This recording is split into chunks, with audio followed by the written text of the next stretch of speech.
morning, good afternoon, and good night, wherever you're tuning in. We are Slava and Jonathan, bringing you the Side Quest podcast, where we talk about character development, stories, and all things that are world building. And we occasionally take side quests, because, frankly, that's how conversations work. Just as a reminder, this whole show is spoiler heavy. So sit back, tune in, and join us on this episode of Side Quest. Happy New Year, Slava. Happy Hanukkah. Yes, one of the two. It is December 31st, but, maybe Hanukkah falls at this time. It doesn't. First night of Hanukkah is the 25th, actually, or the 24th of December this year. 7 days plus the 24th. Yeah, it works. It works, because 24 plus 7 is 11, which would be 31. Look at us doing math. The math is, 4 plus 7 is not 31, but 24 plus 7 is 31, I think. Yeah. Well, either way, whatever the math is, we're not mathematicians. Today we are explorers. Yep. Mm-hmm. Nice. That's good. Today we are wanderers. We are taking a trip back in time. Should we do that again? Today we, I don't know, the outtakes are kind of fun. Today we saunter back into the past, where we explore and wander through the previous days, times, and hours of things that you've already listened to. Why? Because who doesn't love a little nostalgia on New Year's Eve?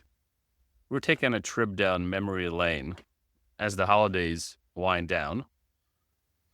We want to talk about all the good memories we had. Nostalgia, as you put it, Jonathan. Our little journey, or big journey, over the last 100 episodes. 100 is a lot of episodes. It is a lot. And today's episode is about the journey. It's not even the destination, because I don't think either of us thought about, can't wait till we make it to 100 episodes, because I don't think we were even considering making it to 50. But I think the 50 was kind of like a hump, where it's like, oh, all right. For the most part, we have this, in a rhythm. And you could even call this kind of a part 2 from episode 99, where last time we looked at our past episodes and talked about the learnings we've had along the way and helping you guys create your own podcast, because that's a question we get a lot. But now we're going to talk about some key moments that we've had along the journey, some of which we've mentioned before and some which might have drifted away into the great beyond that we may have forgotten about. This is an apt conclusion to 99 because, like you said, we talked about the process, and now we want to reflect on what happened during the process, some of the key events, key books, key episodes, all those good things. But before we begin, be sure to hit that subscribe button so you never miss a side quest. Awesome. Let's move into our favorite moments. That is what we have spent a little bit of time preparing this episode for, where we look back at the last 100 episodes and we pick our favorite moments. We also have a little bit of an audience favorite that we've pulled together that we'll get to about halfway through the episode. But before we get into that, I wanted to take some time with Slava and look at the honorable mention moments. Moments that didn't make the top list, but we still really love them, and we wanted to share them with you and bring them back to chat about them. So, Slava, let's talk about some of these honorable mentions. We both picked our top 5. They're not necessarily in order, but let's go. Let's do it. I know you really loved the clash we had on City in the City. You mentioned it numerous times. That's true. And my response is ooh, look at that. Eye roll. Jonathan is right.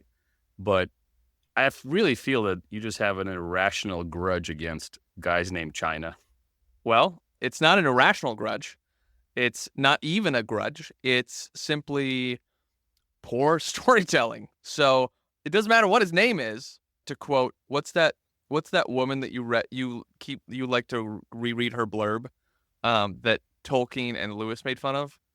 Oh my gosh. McAdams or McMillan? McAdams or McFillin? I don't know, but she's horrible. Yeah. So if I have an irrational grudge against China, then you hate all women. That's what I heard. I really think your hate for China and you just calling me a misogynist, is a master class in petty literary sabotage. I'm surprised you didn't rename the city into the city and who cares. Because that's a terrible name, and I wouldn't do a terrible name. You kind of like Gaz in Way of Kings. The only thing missing here is you throwing the copy off a bridge and then going and bitching about it somewhere in the camp, which you did. I did complain about it, but the other thing that's not missing to compare me with Gaz is that I have both of my eyes, and I'm not some sort of petty gambler, always 2 steps away from being hung. Or a deserter. Or a deserter. Although I do love dessert. But City in the City was not a tasty treat for me. Read it because you picked it, but did not love that. Would not read again. As anyone who's been here for more than 2 episodes will know that this is my favorite book to pick on. Because, and honestly, it's because it was such a good concept that I'm so upset about it. For me, somebody that loves speculative fiction, that's why it took me so long to admit that it wasn't a great book, because I love the concept, I love the genre, and I really tried liking the book. You did. You gave it your full effort. 10 out of 10. Slava tried to like it. I gave it the Kaladin try. You survived. The book didn't kill you, and you just keep surviving, but all your friends die. I gave it the Lippin try. Came at it one-armed. Slava. That's okay. That's better, at least. You gave it the Herdazian try. There we go. The one-arm salute. Actually, I think that's a different thing. Never mind. Whatever. But one honorable mention we both can agree on is it. You really enjoyed it. And for me, it was such a great time to revisit it and go through it with you. I thought that was a really great time. Yeah, I've always had it on this sort of mental list of books where I'm like, oh, it's a really popular book by King. I've never read it before. They've made movies on it a couple times. I have a rough gist that it was like about a clown, a killer clown, but I didn't know it was as robust of a story as it was until we got into it. And honestly, it really took me back to kind of like the 90s, where I know it's set a lot earlier, but these moments where kids are riding bikes, right? And we've talked about this in the episodes where you just step back in time and you go, oh yeah, I remember when we were just like, hey, you're not allowed to be in the house anymore. You have to go play outside, and you just grab like your bike and you roll around and you find the local neighborhoods and you guys do whatever. You hit the different spots in town and you have these micro adventures every day, and your adult parents don't have any sort of concept of what's going on in the world that you're living in. So super well written, knocked it out of the park, loved it a lot more than I thought I would. I didn't think I was going to dislike it, similar to City in the City, but I did. I was hesitant in my thoughts on like, I don't know how much I will or will not enjoy it, because I just didn't have, well, I mean, the synopsis of the book of like it being about killer clowns it does not do it justice. It's like, that's just the scratching of the surface. It's actually not about that at all. Right. I think some of the strengths of it, and this is me speaking as a fan of King, but more so a fan of horror, the strengths of it is the depth of the horror and the psychological roads, the psychological winding roads, if I may wax philosophical here, of the book. It explores fear, trauma, the human psyche, how it deals with those things. It's a great blend, I think, of psychological horror and supernatural. It offers rich material, robust, to use your word, for analysis. So us talking about it was so fun because we were able not only to think about our own childhood, our own experience as a kid, our own traumas maybe, and how each of the kids processed it a little bit differently, which of the characters we resonated with, and the timeless themes, right? The King's exploration of childhood, friendship, evil. I think it really resonates with audiences. It resonates with me. Since that episode, I reread it twice already. Oh, really? Oh, yeah. It's such a good book. It's such a nostalgic book for me, for the reasons I already mentioned, of how King has impacted my childhood and my life, and how King has gotten me through some difficult times in my life, especially in my childhood. Those themes are nostalgic. They're soothing to me. And we read a lot of series. So like Cradle, Cosmere, we are knee deep in those, if not waist deep. But this one is a standalone. And its standalone impact is so powerful. While it's part of King's larger mythos and world, if anybody is a Stephen King fan, there's a lot of connections from book to book in King's work. Even some of his other works that kind of don't deal with the supernatural strictly, or that's not the focal point of the book. Like there's stuff from the Dark Tower that comes up in short stories like and there's massive connections like that. I don't want to get into it here because we'll be here for 3 hours, because that's such a robust, to use your word again, world that King built, but it stands alone. I think it's accessible, and by itself, it is complete with everything you need to truly be immersed into a book that has horror and has coming of age, a powerful story where there's so much that you can unpack. And even if you're not on a podcast and discussing it with a bunch of friends in our little, what'd you call us, a casual book club, by itself, if you just read it by itself, by yourself, it is so immersive. Like you can get lost in that story.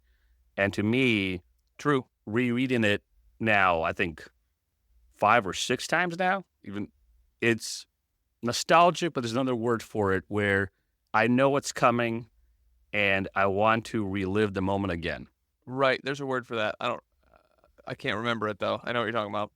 One of the elements you talked about there a minute ago with the horror and psychological depth, I 100% agree with. It's probably like a second or third topic on my list for reasons that I really enjoyed it. And the only reason it's not higher up is because it stood out, but it's not the thing that I remember when you go, oh yeah, let's talk about it. The thing that I remember is being pulled back to childhood. It's being going and being like, oh yeah, I jumped on my bike and we ran around and like there was a bunch of stuff going on, not of the same nature because, this is a story and not real life, but it feels that way when you step back into childhood and you go, oh yeah, there was bullies and there was bike rides and gangs that we were a part of and we'd roll around the neighborhood. And to your point, this processing of trauma in your adult life through the things that happened in childhood was done, I guess we'll say tastefully, because some of the topics are really heavy, and it was unpacked super well, which was just great. I think him unpacking those things and being a master storyteller, writing people well. We talked about Sanderson, and we had this conversation about, well, he writes women really well. You found a thread on Reddit where a woman said, yeah, that's because he writes people well. That's why his female characters are so impactful and people can resonate with them. Same thing with King. He writes characters really well, and he writes children really well. He has a knack for capturing how kids talk, how they think, how they react. And you can go, oh yeah, I know why Eddie's doing that because I did that. I understand Eddie because I also had a mom who was overbearing and a recluse and hated people and tried to have me hate people. I understand Bill because I process things X, Y, and Z. I react to things in this manner. Or I really like Ben because he persevered over his weight and he became successful and he is now able to deal with people completely differently than he would have if he didn't go through all the stuff that he did. Whatever it was.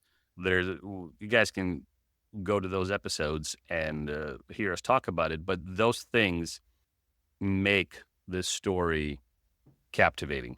I don't think there's another word for it. You're immersed into it. You're pulled into it, and all the stuff from childhood, good, bad, and indifferent, starts flooding back, and you don't want to put the book down. Or at least for me, that's how it is. Yeah. One note before we continue on, I forgot to mention is if you wanted to listen to City in the City, that's episode 27. And the It series starts on episode 63 for the first episode, just in case you wanted to go back and listen to those. But someone who should have processed their childhood, maybe in the town of Derry, because perhaps they would have, had a more, maybe they would have healed, I don't know, is the guy from Survivor. I want to call him Citizen, but I know that's not his name. It's something dumb, though. What's his name again? Let's look it up. You don't know either? All right. No. Okay. I'm like, Citizen, it's Guy. It's Guy. It's something like super generic. It is. Well, Slav is looking that up because neither of us can remember his name. Survivor, if you want to go look at that book and listen to those episodes where we have Jess come on and guest star with us. Tender. Yes, is episode 53. You can go listen to us talk about Tender and get Jess's hot takes over there in episode 53 for the Survivor series. But that was one of my highlights here, and honorable mentions was getting Jess on the show. I know we talked about getting her on the show before. She brought a lot of great insight, both from her personal life and applied to Chuck Palahniuk books. Palahniuk? How do I say it? I think it's Palahniuk. Palahniuk. Yeah, we went over this, I know, during those, but it's been a few episodes since then. But she brought a lot of good insights that I really liked hearing about, especially from her life experience and the times that she's read, not just this book, but a bunch of his other books and similar styled books, and her compare and contrast of those things. So really enjoyed having her on, and I'm looking forward to when she joins us again. Yeah, she's joining us for Fight Club, which was an excellent book. I haven't read it yet. I'm looking forward to it. I really enjoyed Palahniuk tremendously, so I want more. So I'm excited for Fight Club coming up in a couple of months, I think, if all goes to plan.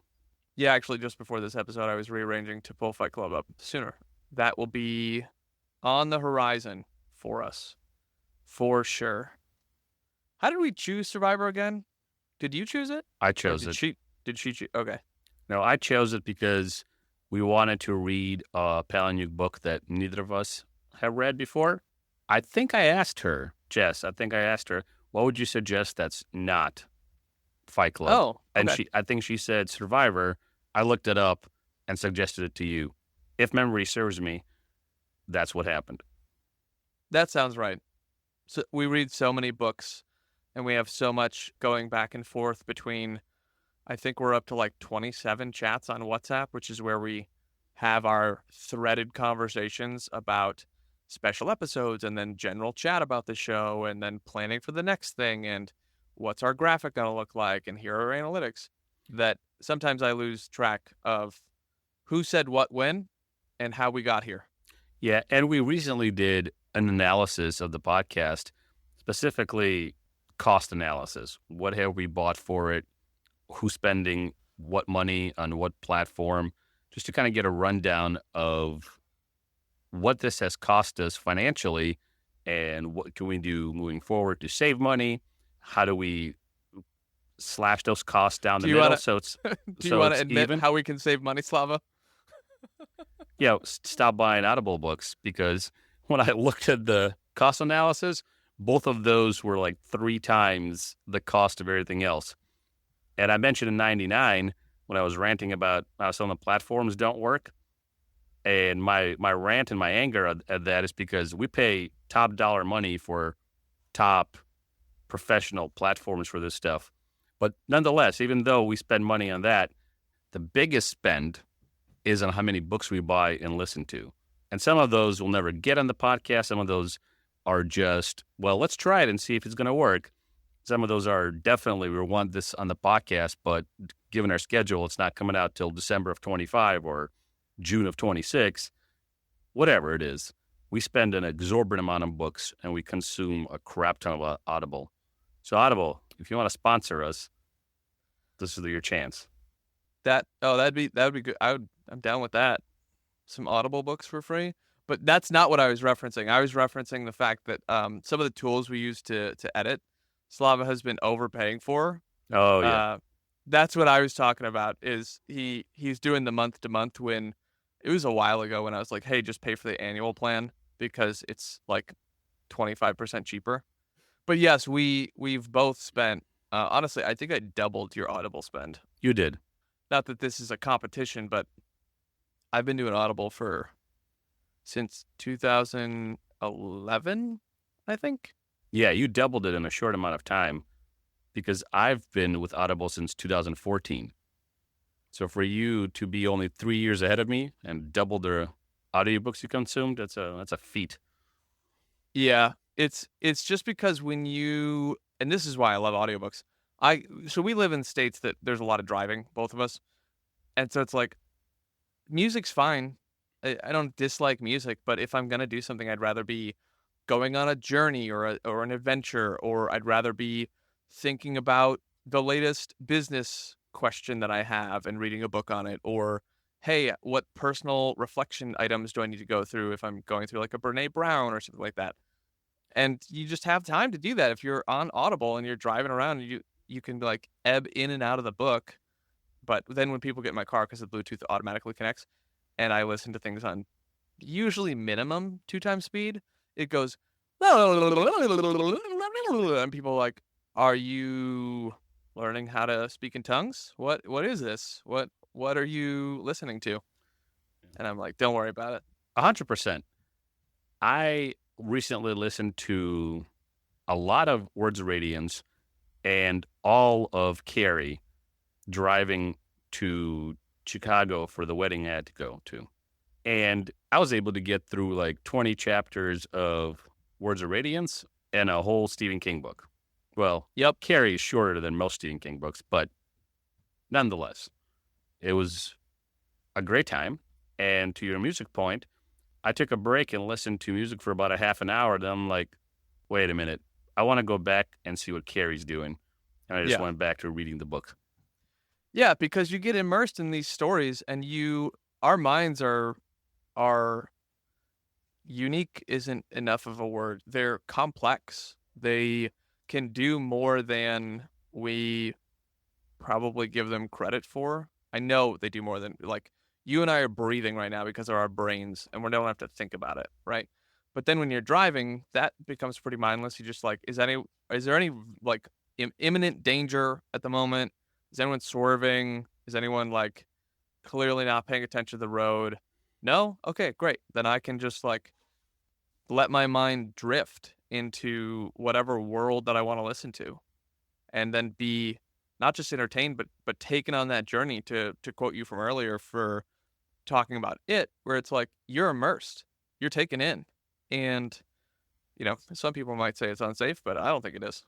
No, it's not. Because when you're listening to music and you get pulled into a song that you like, or you're just in the zone, but if your eyes are on the road and you're engaged in the driving, your mind can do two things at once. Like 99% of humans can walk and chew gum, right? So the same 99 can drive and not fly off a bridge or drive into a barrier and listen to a book, be immersed in it, enjoy the story, listen to a song or three, and not swerve and not cause a major collision on the highway. So, you ever met someone who can't walk and chew gum? There's some people that I would bet money can't walk and chew gum at the same time. Me either. And when you see them, you go, nice bird, asshole. Because they're usually carrying a bird and falling over themselves as they try to chew gum. Yes, that's correct. My next honorable mention with that transition is, you guys, I can't tell you the type of joy. And the thing is, Slava's a pretty stoic guy. The type of joy after Slava was like 4 chapters in, maybe 5, for the Lies of Locke, Lamora, and he's like, this book is my soul. It's great. I want to go to this city. I want to meet these people, and I want to punch them all in the face. And then I want to steal from the higher-ups, the nobility. It was, I knew in my soul that he would love this book. Oh, and such a good that book. is I'm honestly surprised when I was like thinking through my ratings of favorite moments in the podcast so far that this didn't actually make top 5 because it was just so much fun to like pick a book that your friend reads and you're like, oh, that was actually super good. It's probably the same way you feel about me liking it. Yeah. Where it's just like, oh, good. I thought you would like it, but you like it more than I thought you'd like it. So that's what we want. Yeah, and it made our top 5 list for 99 too. Well, your top 5 list. Because this moment, I think, stands out in different ways. And this is a different rating system than we had for 99. But that aside, this is one thing that carries over for both of us. You loving my reaction to it and me being so enamored of the story. Wait till book 2. You thought the emotional journey from 1 was something. They're like writhing in the echoes of the deaths of their friends, and then they start to get more hope back, and then, other terrible things happen. So I love it. It's a gut wrencher. It really sucks, honestly, for some of the characters, but it's so good. It's one of my favorite things. And if you guys, here's the thing, audience, if you have come across a book that has a unique world because it pulled from something in history, like Locke Lamora did, where he was building this on 15th century Italy, throw it my way, because there's very few books that are honestly so unique where we feel so immersed in the world aspect, and it's like, oh, but this is pretty close to real because it's based on a very strong structure of, hey, there were gondolas, hey, there were people wandering through the city, it was a merchant town, et cetera, et cetera. Man, it's just so good. It is. It's another world that you can get immersed in, and just like with it, and obviously other stories, Warbreaker, Way of Kings, Words Radiance, the world is interesting. The story is impactful because you are on an emotional journey. To use your words, you get taken on an emotional journey with the characters, especially the characters that you love or resonate with, but even some guys that you don't, or some girls that you don't. You're there and you don't want it to end. It's why people are constantly tweeting and hounding Scott Lynch for details on when the next book's coming out. So it's supposed to be a 7-book series. He says he's written book 4 and also 2 novellas between book 3 and book 4. The novellas are not required reading to continue the journey. It's just this delay. I know he definitely had some mental health stuff that he was dealing with, which caused part of the delay, which people were super understanding about. That honestly fades with time. Even if the author is still dealing with it, the internet at large will become a little unruly, and then the communities will almost even police themselves. I've seen some people in some of these subreddits where they're like, this author doesn't owe you any more books.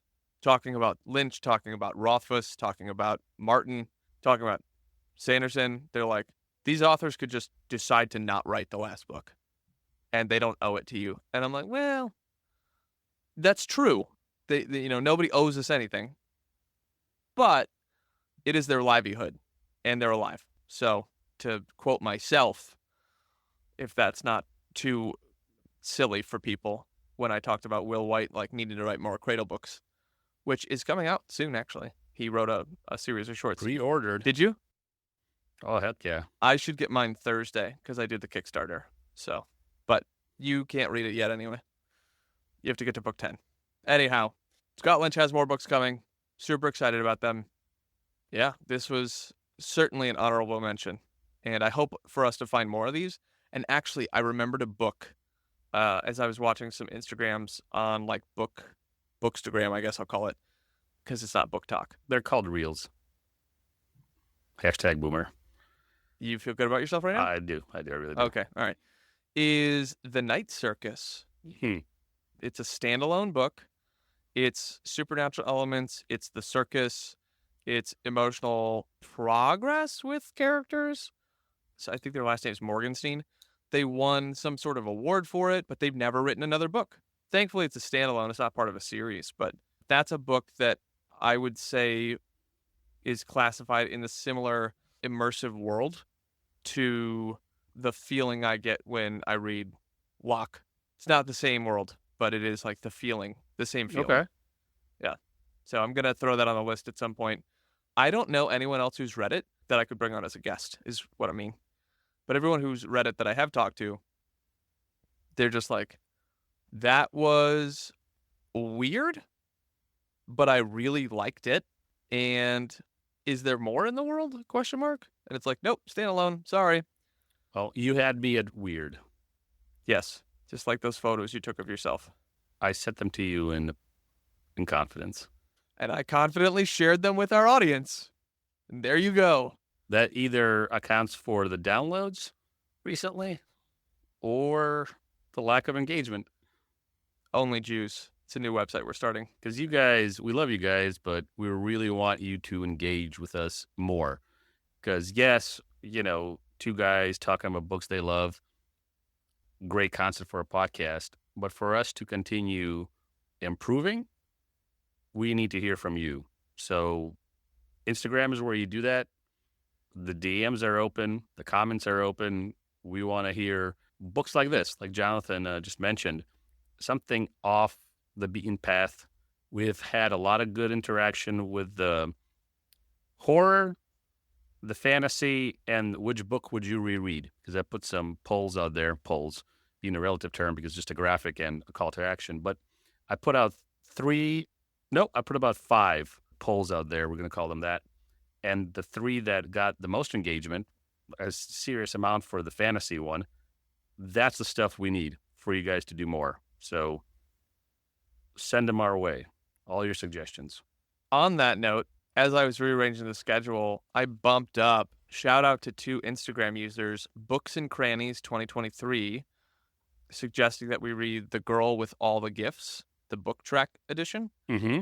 And so that's on the schedule coming up here soon. And then the next one was Apocalypse Z, suggested by Not Sure 2090. And those are both on the schedule. And we're going to see if they might even come on a little bit and give us a chit chat on why they recommended the book. We'll see if it happens. It's not a guarantee. Definitely shout out to them for the recommendations. So, hell yeah. And that brings us down to honorable mention number 1. And for me, it was the same. I mean, all of these 1 through 5 here is a collective honorable mention. But this one, absolutely 1 for 1, we both agreed on this being the case. And I think we mentioned this in 99 too. But we tried short stories. The first 5 episodes were short stories. But it didn't really work for the brand, the podcast, or enjoyment of both us and I think we can safely assume the audience. Although there's a lot of people that go back and download the very first one, which is Silent. What is it? Shadows of Silence in the Forest of Hell. That one. But as popular as that one is, I don't think we'll revisit short stories again because that's 1 out of 5 that's popular. The rest of them were downloaded during the first week and never revisited by our audience, which is fine. We realize that standalone books and series are what our audience wants,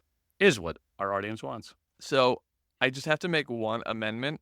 We will probably do no short stories that are standalone short stories, but I do actually see us doing short stories. Like, I don't know how long Scott Lynch's novellas are, right? Like, and then Sanderson also still has more short stories that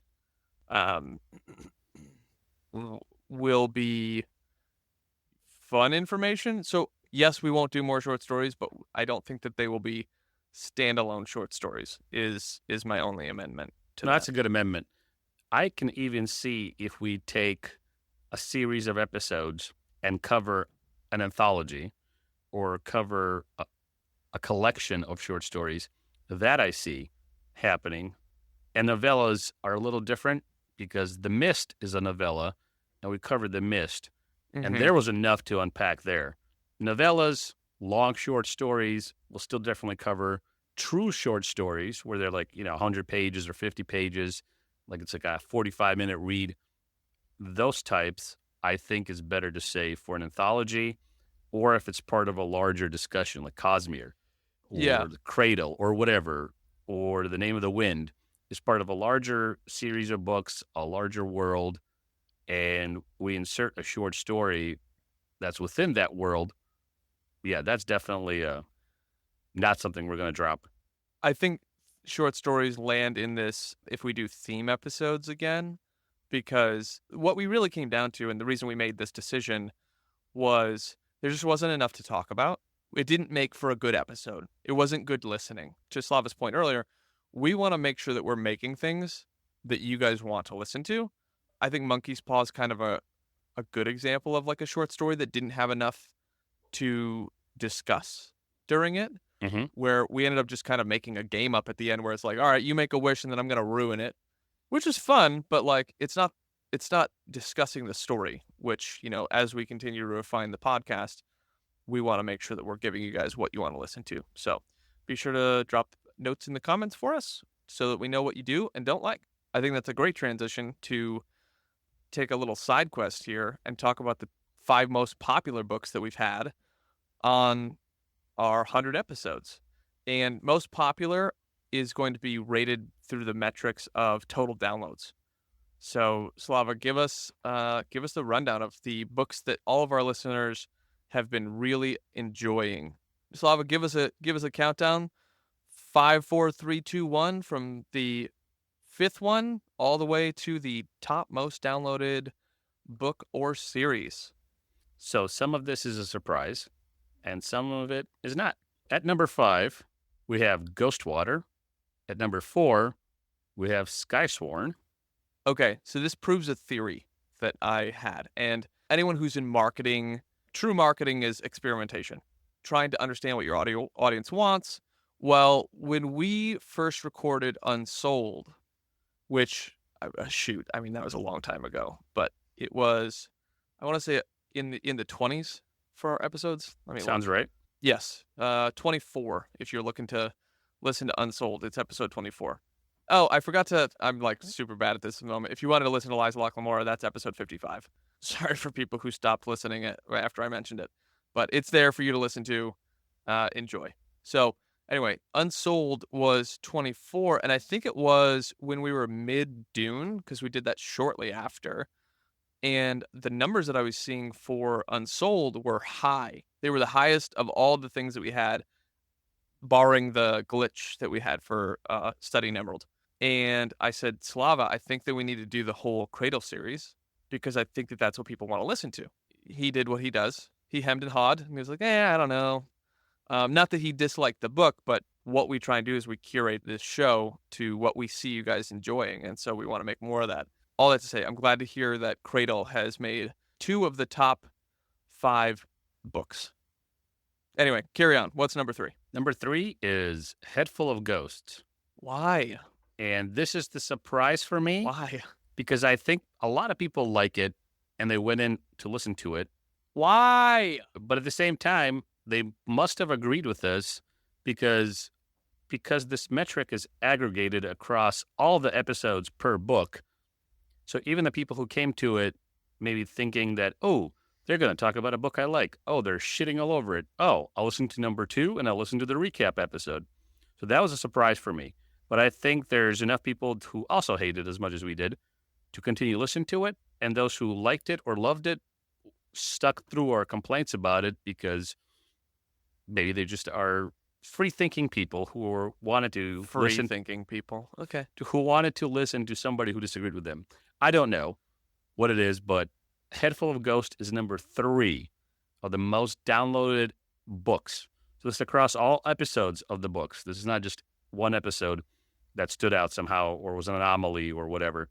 But Head Full of Ghosts, number 3 downloaded and listened to book. Did they send you postcards to let you know that they really liked Head Full of Ghosts? I mean, I know we have the numbers, but you guys, why? Is it the author? Does he write other good stuff? Like, just tell me. Just tell me. Okay, what's number 2? I can't even. It's fine. Warbreaker is number 2. That's right, it is. Wait, why isn't it number 1? All right, Warbreaker is number 2. Number 2's fine. It's fine. We'll take 2. And something that more than doubles. Warbreaker at number 1, the most listened to book that we've covered so far. And these metrics are 3 days old since we were recording. And we were recording somewhere in November. Stephen King's It is the most listened to and downloaded book on our podcast.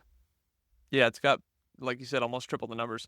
But that doesn't surprise me, right? King, of these other authors, King has been around since the 80s. His name, notoriety as a writer, it has had the opportunity to spread longer. So this doesn't surprise me. Also, it is like a kicking book. It's so good. He's been around since the 70s. Oh, the 70s. Okay. Late 70s, yeah. Yeah, but that doesn't surprise me. So these are your top 5 books, guys. These are the books that you enjoyed listening to. And we are 100% doing the full Cradle series. We are doing the Cosmere slowly because they're larger books. It's mostly the Stormlight because it's so large, but there are other books that are shorter that we will probably get to. We have more Stephen King lined up. We have The Dark Tower at some point, among other things.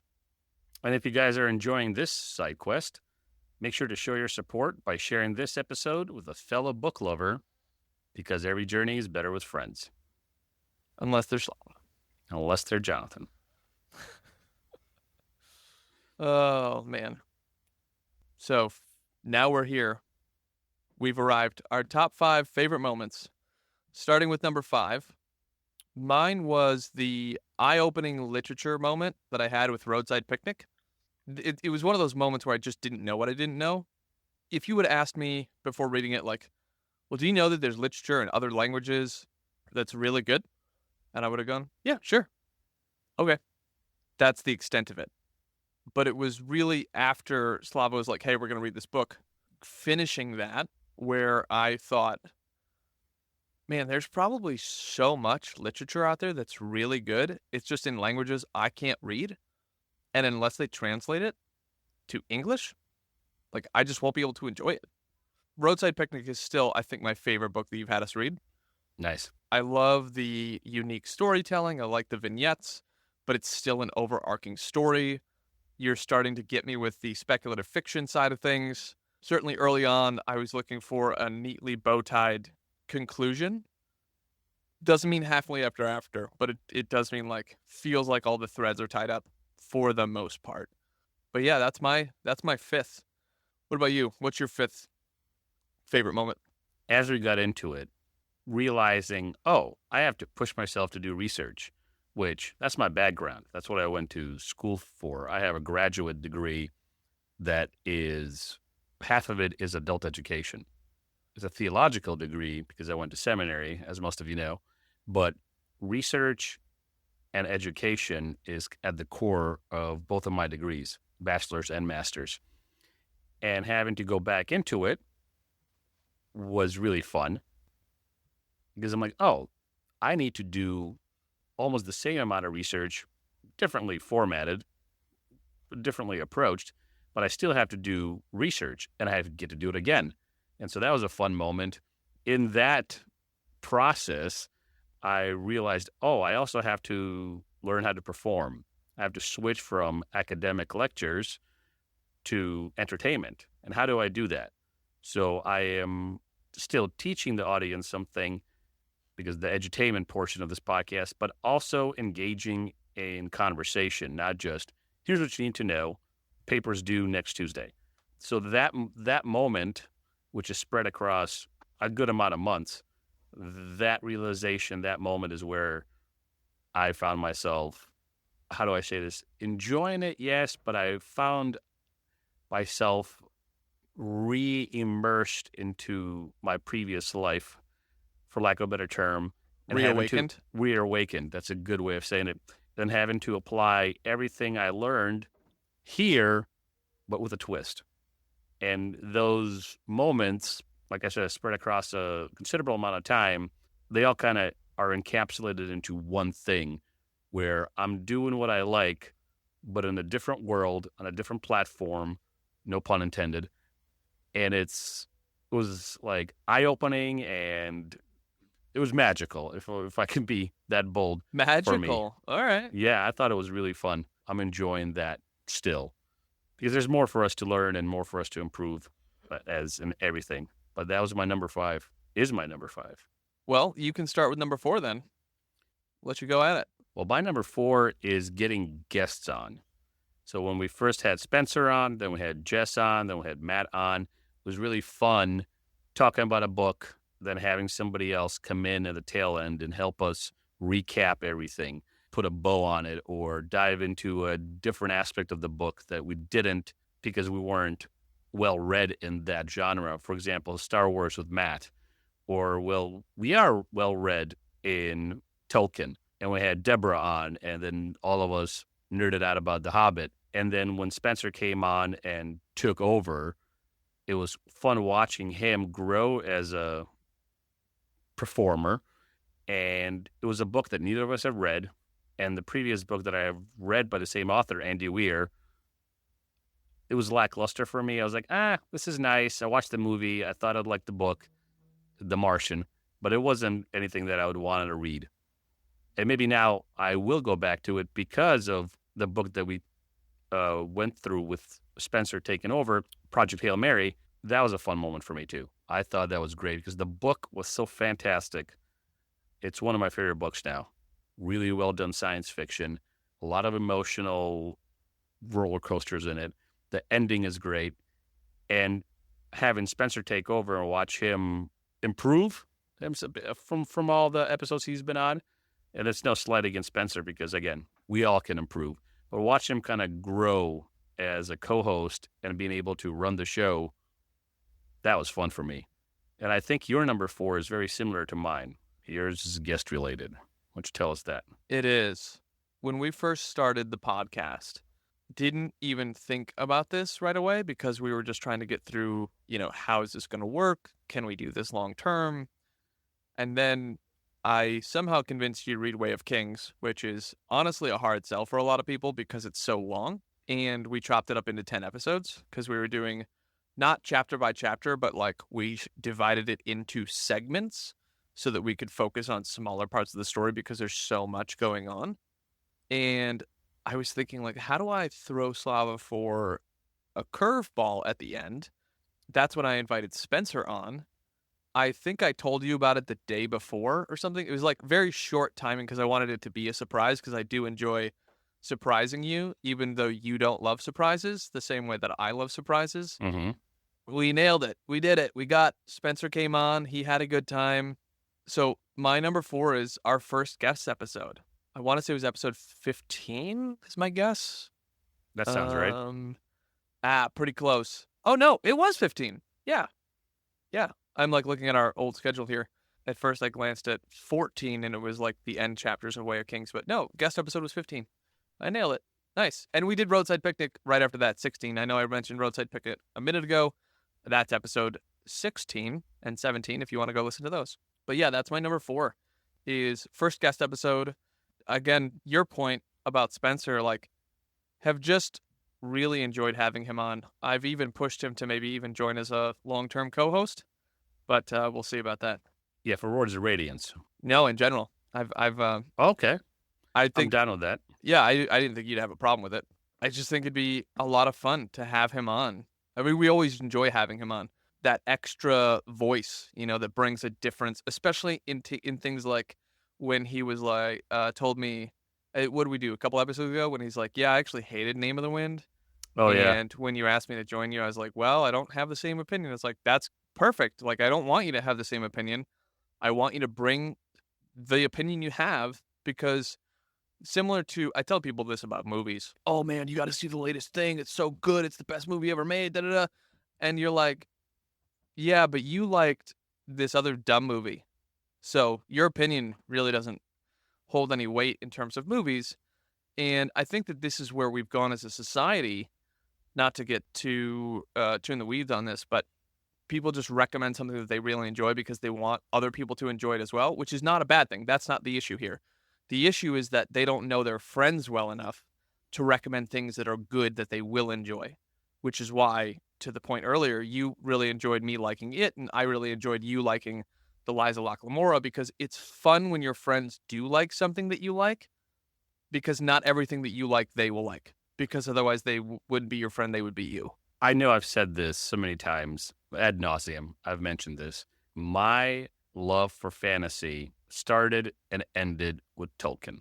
And then when I read Warbreaker, and then I read Way of Kings, then I read Lies of Locke Lamora, not in that order, I was like, oh, there are really good fantasy books outside of grandfather Tolkien. Yeah. You did well by selling them to me. I'm usually a little hard-headed when it comes to some things, but the trust factor, again, some things. The trust factor that comes with running a podcast, we talked about this episode 99. I trusted you. I read it, and you have turned me into a Cosmerian, a baby Cosmerian at this point, but a Cosmerian nonetheless. Well, you're in for a nice ride. I saw Spencer on a Wednesday, and we were talking about, like, man, what's going to happen when we reach the end of the Cosmere books? And he responded with, well, we'll be old at that point, which is fair because we're only halfway through Stormlight Archives. That released earlier this month, and we don't have the other 5 books on that, and we don't have Era 3 of Mistborn, and we don't have a bunch of other stuff that we know that he's working on that we don't know what he's working on. And if you know that you know. I have an update for you on Mistborn. Mr. Sanderson, Brandon, did an interview recently and said that the next Mistborn book is probably 6 years away. So there you go. Oh, I know. I'm aware. So basically the gist of what's going on is he's just finished Wind and Truth, which is book 5 of the Stormlight Archives. For those who don't know, the Stormlight Archives is a 10-book series with 2 main arcs. Main arc number 1 is books 1 through 5. Main arc number 2 is books 6 through 10. One of the reasons that he's so fleshed out in his writing is he's a chronic drafter, and then he has beta readers, and he has like basically chroniclers who help him filter in and feed into the story little snippets that seem like throwaway lines. And so the reason that the next book for Era 3 Mistborn is 6 years away is because he is writing all 3 of those books first, and then he will start editing the first one because he wants a pretty fleshed out story. Because what happened in Mistborn Era 2, it was supposed to be, Mistborn was going to be a trilogy of trilogies. So it was going to be 3 books, 3 books, 3 books. But Mistborn Era 2, which is a Western, bled over into a 4th book. So it kind of ruined what he was doing originally, but it still feeds into like there being 16 books. I can't remember all the details from the interview that I watched. He wants to not have that happen again. Not that it was bad, because we still got a lot of information, and it was a good story. But he wants to just make sure that his writing is more nipped in the bud, I guess I'll say. Like, it's tidier, right? Like, he knows what he's doing, and so he's writing all 3 of those books together so that then it's honestly similar to how Tolkien wrote. He wrote all of Lord of the Rings together. Lord of the Rings, The Two Towers, and the Return of the King. That was all 1 book originally. The publisher then chopped it into 6 books, and then eventually they're like, well, 6 books is too many. Let's set them into 2 book, 2 book, 2 book.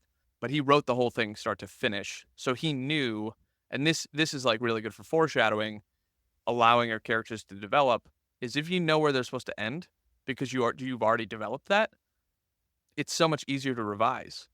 So anyway, that's me speaking for him based on the things that I know about him and the couple interviews that I've seen. But yes, it's going to be a while until we get more big storyline Cosmere things.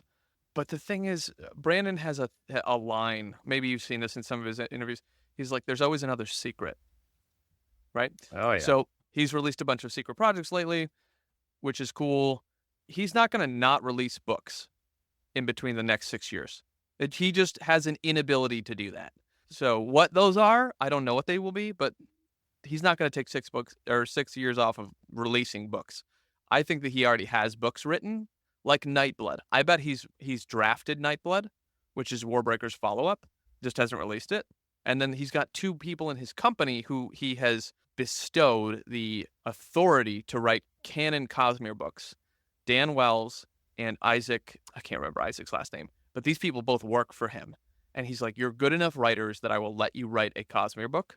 And I wouldn't be surprised if their series is, but we have no information about either of them in any interviews. And I bet that's for reasons.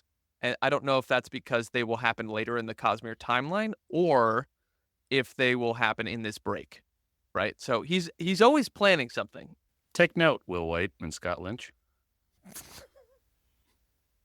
Okay, I just want to go on the record like that was him, not me. But speaking of Warbreaker, that's your number 3, right? It is my number 3. You keep looking at my notes, you jerk. Yeah, my number 3 favorite moment of this podcast was pushing Casey, who was a new guest, so I didn't know if this was going to work out. Similar to Locke and Jean, and this is kind of like a quote from book 2. They're gamblers at heart. And so I was just kind of taking a shot in the dark here of whether or not Casey would respond to my pretty brash pushback on Warbreaker of his opinion of Vivenna and his sheer lack of compassion for her. And I love the way that he handled it. Like really, really enjoy when people can handle a little prickly Jonathan and dive in, tussle a little bit. Isn't that your gamer tag? Tussle? No, prickly Jonathan. No, that's not my gamer tag. So I don't know who you're playing games with, but that ain't me. So all those sweet nothings that you're getting whispered in your ear, that's not you. That's someone else. That's Casey. It's probably that Nigerian prince you keep playing games with. And he wants you to send him money over to Africa. Hey, I paid for his aunt's surgery twice now. Yeah, didn't take the first 2 times. Probably not going to take the second time either. But yeah, Warbreaker was a hot hit. What was it like for you on the episode listening to like that conversation with Casey and I? Oh, I enjoyed it. I enjoyed watching it, listening to it, and watching it because we're all, we record in video, but put out audio. Doesn't matter. I enjoyed it a lot because I agreed with Casey, even though I came around later. Spoiler alert, because I already said this once. So for the new listeners, spoiler alert, I really didn't hate Vivenna as much as I said I did. I hammed it up just because I wanted to annoy Jonathan. But I had the same complaints. Classic. As Casey did about Vivenna. But I will admit that her arc is better one. She fought for her arc, for lack of a better term. And I do understand why she was the way she was, as much as I like Siri for the reasons I already said 1,000 times. But watching you guys, to answer your question, watching you guys was fun because I could see Casey straining, and not in the sense that he didn't handle himself well, but I saw him strain to defend his position, and you kept pushing and pushing and pushing. I thought that was a wonderful moment of the podcast, because if you think about what we said in 99, some things are scripted. That wasn't. But when you script a portion of your podcast and you say, okay, even if you don't tell the other guests, well, let's say, but this was sort of scripted. So you said, all right, I'm going to push Casey on this because it will be a good conversation. You took that gamble, and it paid off because it was a good conversation. And Casey wasn't offended at all that you pushed him or pricked him. Yeah, he came back. Or whatever. Yeah. He came back. If you guys want to go listen to that, Warbreaker starts on episode 72, so you can go and enjoy that if you're interested. But Slava, what's your number 3? I've taken a lot of time here, so what's your go-to number 3 favorite moment from the show? Just like number 5, it's a combination, a cumulation. What's the copulation? No. It's cumulative. It's a cumulative. You okay there, buddy? Are you choking on your prickly Johnson? Wow. Okay. It's fine. It's a culmination of a bunch of events. But when these things happen, I enjoy them so much. It's when we get into discussing which characters we resonate with, identify with, love or hate. This goes back to the whole Vivenna Siri thing. It goes back to Locke, the characters in it. When we had those discussions and we processed audibly which character I love, hate, resonate with, identify with. I think those conversations are more interesting than even some of the world building and some of the other segments we have about plot devices and all that stuff. That really gets into the meat of it because you can discuss yourself, you can discuss the character, you can discuss the world. Out of that flows some of those segments because you can say, oh, see how Eddie does this, see how this is foreshadowed in Warbreaker, see how this is unpacked in Liza Locke Lamora. And by this, I mean insert any event where the character does something that you resonate with. So when we do those deep dives, one of my favorite elements of a lot of the episodes. I love doing that. Yeah, that's a lot of fun. I think that, and this, I think I've mentioned this. No, I definitely know I've mentioned this before, is I am always thrilled at using literature to measure your own life because I think that there's just a lot. I know that there's a lot of self, to put it both cheekily and in a true statement. There's a lot of self in each of us that is untapped, frozen or grayscale or not given time or energy or light that we just haven't experienced or tapped into or even brought to light in a while, to quote you, of like, oh, hey, I've got to reawaken something. There's just parts of ourselves that we don't know about that honestly leave us less human than we are invited into. And it's why I love reading books, because there's parts of me that I haven't experienced yet. And I read I think it was an anonymous quote somewhere, those little like fun quotes people give that are like, so-and-so said this, whatever. On the Instagram? No, I was probably just on like actual quote site, because sometimes I hit those up. It said something like, someone who reads books has lived 1,000 lives, and those who don't read books has only lived one. It was something like that. I saw it and I was like, yep, that is true. Because, and we've talked about this, I've been Lyndon, I've been Yaren, I've been Kaladin, I've been Ravenna. Yes, the Silver Annoying. Spoon. I mean, annoying. Yes. I've been Sisebron, where I've been ignorant and people didn't tell me something and they hid knowledge from me. And I've been Red, where I thought I was doing something, but I was also kind of crazy. I've been Moriarty, trying to discover the details of a crime per se and seeking it out, right? Like, I've been these different people, both the good guys and the bad guys, throughout life. Sadius. Well, most of them. I'm more tender than I am Sadius.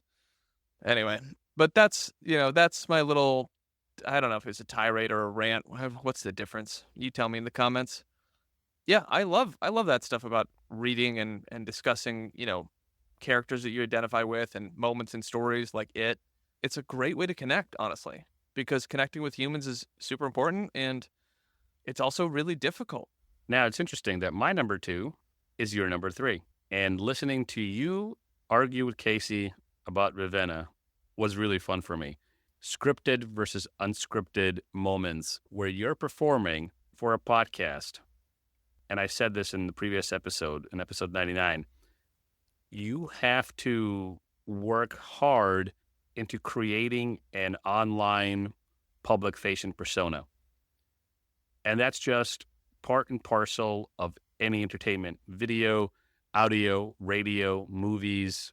When actors go on late night talk shows, there is a persona that you have to convey. You can't escape it.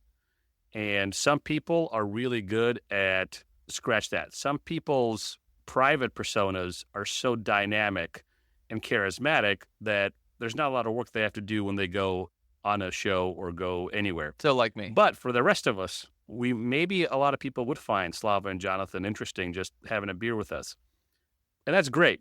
But when you're doing entertainment, and that's not me crawling up my own butt, any podcast is a form of entertainment, you have to put on a bit of a show.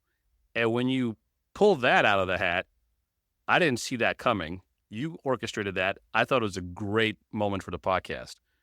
It was great watching you push and Casey push back, and then the back and forth. It was just fun to watch. It was a really good conversation. It wasn't just, oh, look, it's tension in the podcast, which is also great. But the discussion that came from it was really good.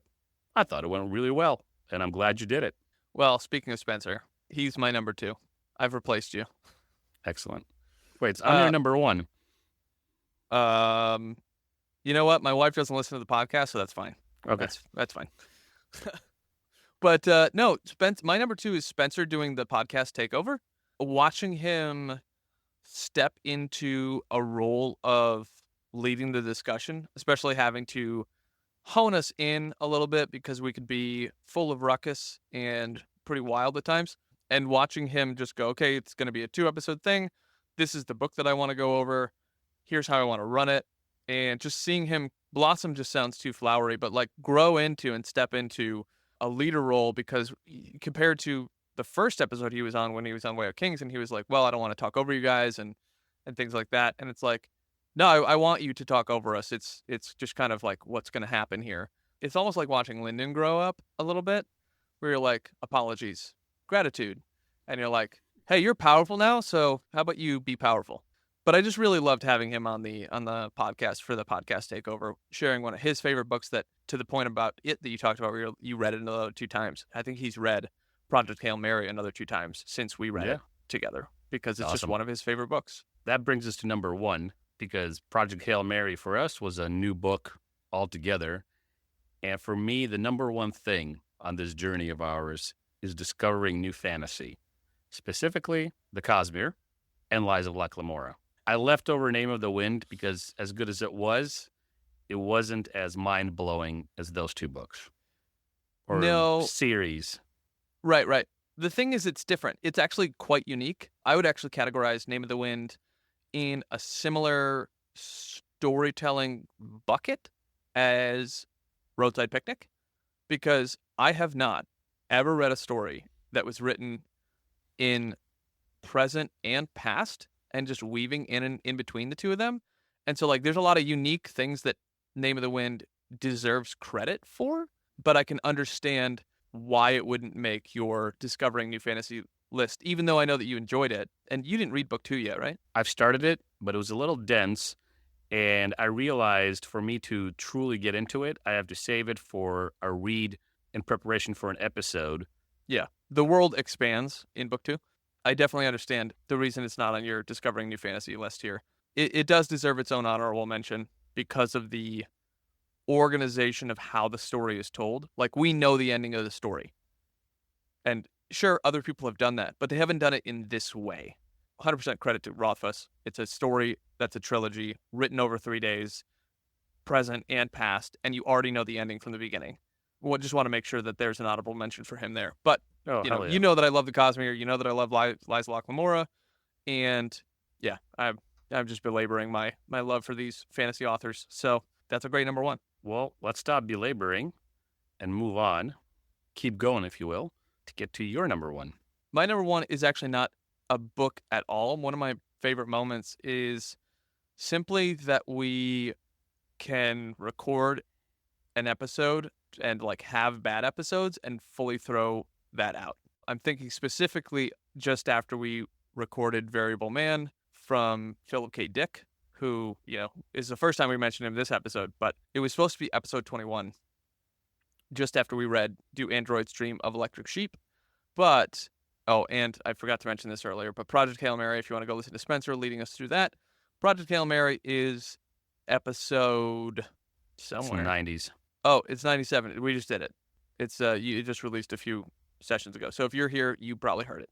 But episode 21 was supposed to be this episode of what is real, but we scrapped it because it was so bad.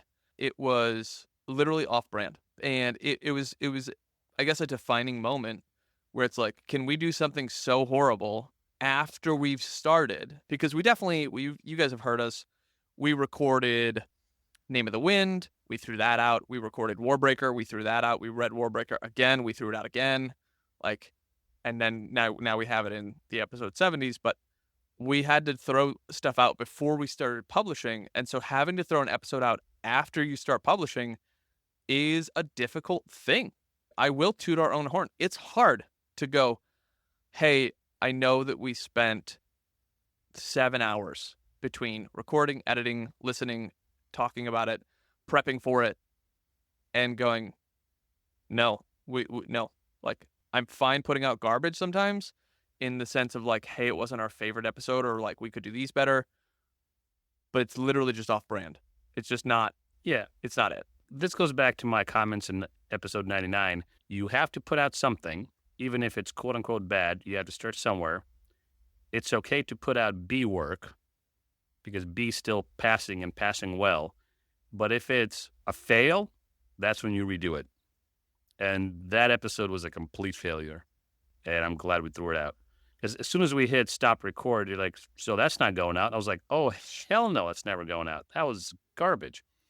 And it's not even the fact that we didn't know what we were talking about. It was because we were ill-prepared and we went so far into the stratosphere, into philosophical and ethical and metaphysical discussions, that some of it was probably not well-informed. Most of it. Whatever. Some of it, half of it, most of it was probably not well-informed because we're still lay people when it comes to those topics.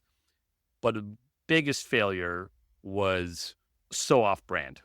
Coupled with the ignorant part of it, it went beyond F. Because it was just like, you're expelled from school. You did so bad that you can't come back to school. That's why we decided to scrap it. Yes, we did. But those are our top 5 favorite moments from the last 99 episodes, because this is episode 100. We want to know, like, what are your top moments? We definitely see what the top moments are for downloads, but hit us up. Instagram, the poorly run TikTok, because it's my fault. I want to know, did you really enjoy something that we didn't mention? Is there a guest you want to see back? I know that Deborah is one of the guests that she wants to come back for Lord of the Rings. That's 3 books that are all very heavy as well, and it's something we'd like to do. You know, there's so many books, to my point earlier about even just Roadside Picnic. There's so many books that we'd like to cover, and it just takes time. So, yeah. Is there a guest that you don't want to come back? Like Slava. Casey, maybe? Slava. For his unwanted hatred of Ravenna? Or justified? Well, she's coming back in Stormlight Archives under a different name, so nice. Get ready for that. No, I'm kidding. Maybe. I'm not. She is coming back. Also, I'm expelling you from the podcast. Getting Spencer in to be my co-host is just step 1 in my plan. Treachery within treachery. Yeah. Then you and Matt can go do your full send podcast of the dark side, and we can have the light side, and then it'll be a side quest clash. Well, treachery within treachery is a Dune reference, but point taken. It's all sci-fi to me. But it's New Year's Eve, guys. This is launching on New Year's Eve. 2024 has come to an end. And so I have a hard-hitting question for you, for Slava. Of all the books that we've looked at so far in 100 episodes, if you had the opportunity, where would you visit for holiday? Christmas, New Year's Eve, whatever. Halloween, Easter. What's your go-to place? Mine would be a study in Emerald, because I would love to just stroll down a boatside town and have just a couple tentacles reaching out, or a portal open up and these just weird, maddening creatures come out and snatch someone from the local pub, and then have to go and investigate a crime in H.P. Lovecraft meets Sherlock Holmes world. That's where I'd like to spend my holiday. What about you, Slava? Well, I guess we both have a love for water. I would visit the city of Camor from Lies of Locke Lamora. Check out the nightlife, maybe catch a show, take a ride in a gondola, rob the bourgeoisie, and use the booty to gamble. Pretty fun weekend for me. Well, gambling will happen in Tarvaral in Book 2, so hopefully you saved your couple coins that they were able to escape with to put a few pence down on the Sinspire. Well, you know what? There's always bourgeoisie to rob, so I'm good. There are in every town. Let me just tell you, they don't enjoy being robbed, especially when you're doing it honestly in front of them and telling them the whole time, which is kind of what happens in Book 2. That's great. Well, what's the next leg of the journey look like for us, Jonathan? The next 100 episodes. Well, the next 100 episodes, you could say, if you were going to be really simple, it's more books, more guests, more fun. We want to take the podcast to the end of all podcasts, to quote Ethan. But to do that, we need to do it with friends, similar to what you mentioned to us earlier. And that's you guys. So in the next 100 episodes, we want to be more focused and more open to change the podcast in ways that you do and don't like. We want to make sure that we do less of what you don't like and more of what you do like. But that means we value your input. We need to hear from you. We want to know what is working, what isn't working. We're super excited to do our first couple audience suggestion books. Finally, that's going to be exciting. We want to know, should we just do hard fantasy? Should we just do speculative fiction? Should we just make this a horror podcast? That's really what you guys want to hear? What is it? What are the things that you guys want to have us go over? We've even talked about, and Slava can tell you a little more about this, is reading popular books that became blockbusters, right? One of my ideas is to read books like Jurassic Park, The Firm, Godfather, things that are in the zeitgeist because of the movies. There's a subsection of the population that really loves Crichton and John Grisham, Jurassic Park, and The Firm, respectively. And they've been made into movies because of their popularity. Sometimes a guy reads it and goes, hey, this will make a good movie. And he has the ability to push it into the conveyor belt of Hollywood and make it into a movie.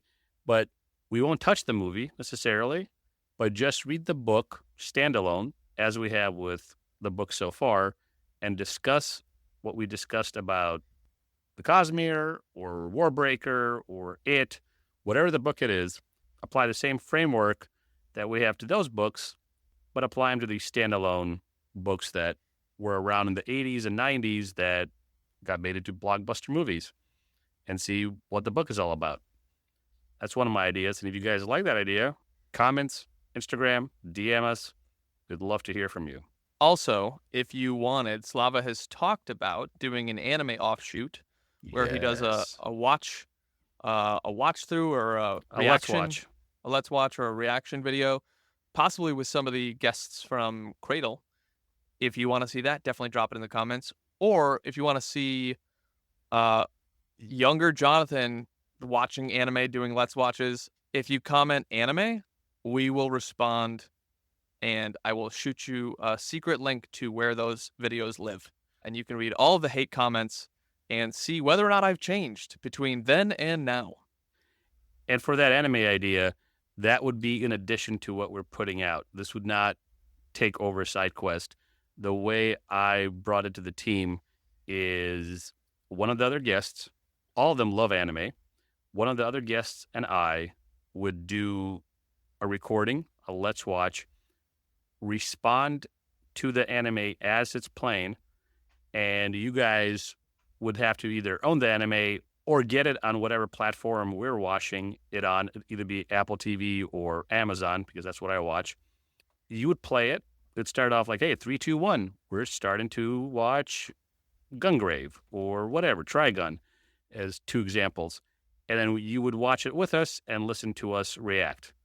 That's an idea for a second show, but it would drop under the umbrella of SideQuest. If you guys want that, let us know. I really want that. And it wouldn't be an episode if we don't jab at each other one more time before we call it a day. So I came up with a question, which is not really a question. It's more of like I'm accusing you of something. And that's, what character are you most like from all the books that we've read so far?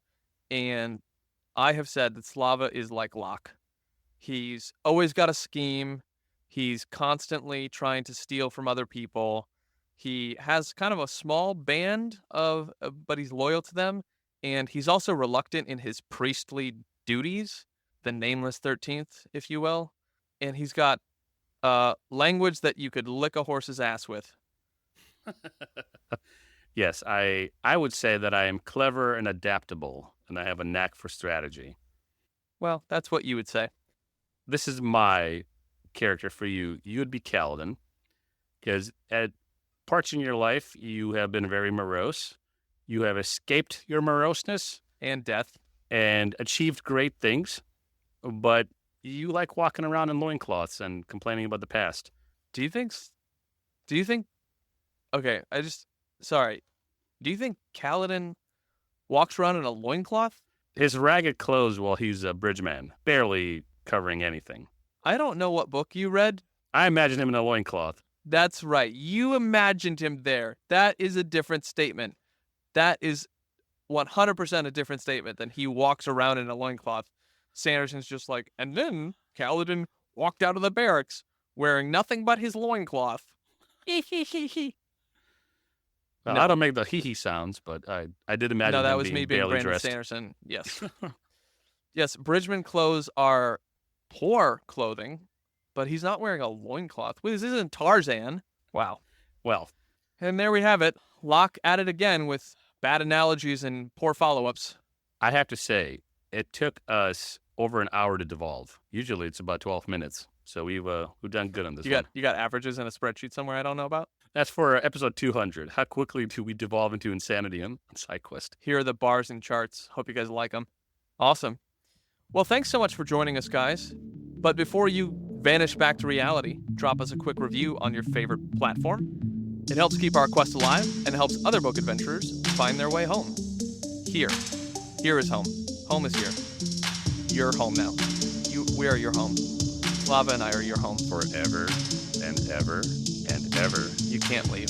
But you should also take a moment to subscribe on your favorite podcast platform and share it with your book-loving friends. And we'll see you next time on SideQuest.